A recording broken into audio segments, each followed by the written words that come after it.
Okay. Assembly Member Stephanie. Thank you. I want to thank Senator Archuleta for bringing this bill forward and to Assemblymember Schiavo for co-authoring it. You know, I have such respect for veterans. I am the proud daughter of a Vietnam veteran, a first lieutenant in the Army, who served in the Army for 2 years, or 4 years, 2 years, 1 year in Vietnam, and then 3 years at home.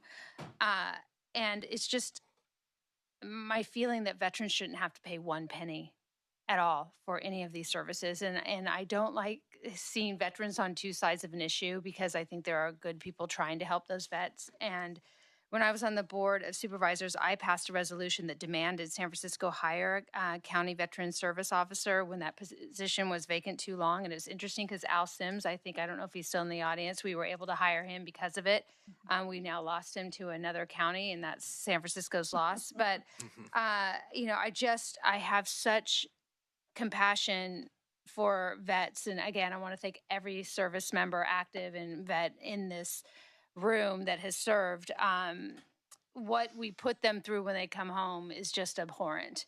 And it should not be this difficult for them to get the services and the compensation they so rightly deserve. My father was in an area most heavily sprayed with Agent Orange, and he is now suffering from Lewy body dementia for 7.5 years now. And every single person in his bunker either had some type of cancer, Parkinson's. Half of them have passed. My dad is 81 years old, and I just think we need to be doing everything possible to make sure veterans aren't taken advantage of. I think this bill accomplishes that. I do see the gray areas in which some of these good, veterans over here are operating in that I think we need to fix. And I respect Senator Archuleta's commitment to that. And I just do think that we need to do everything right now to make certain veterans are not taken advantage of.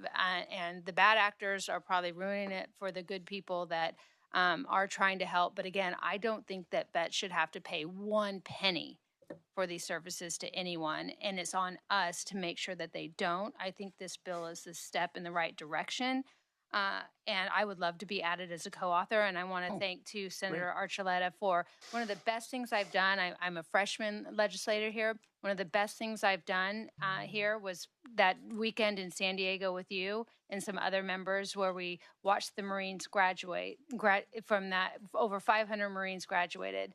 We were on that Navy ship. We watched the Coast Guard. And I want to thank you for that experience, because it just reminded me of the issues that people are facing while in the military and also when they get out. And the vets, the issues that we discussed that the veterans are facing that a lot of us don't even think about. In that weekend, we got to see those issues up close and personal. We got to hear from those veterans that are trying to make a living here in California after their service. And again, it's an issue that I'm passionate about. I'm emotional about, because it affects my father, all his friends. It was my dad's Vietnam buddies who were there for him when he wouldn't go get seen for Lewy body dementia. One flew in from Colorado to get him to go to UCSF, the Memory Care Center. It was one of his Vietnam buddies that called me and said, "Your dad needs to be getting benefits from the VA." Yeah. And I have so much respect for people who serve. I can't say enough or do enough. And I think this bill is a step in the right direction.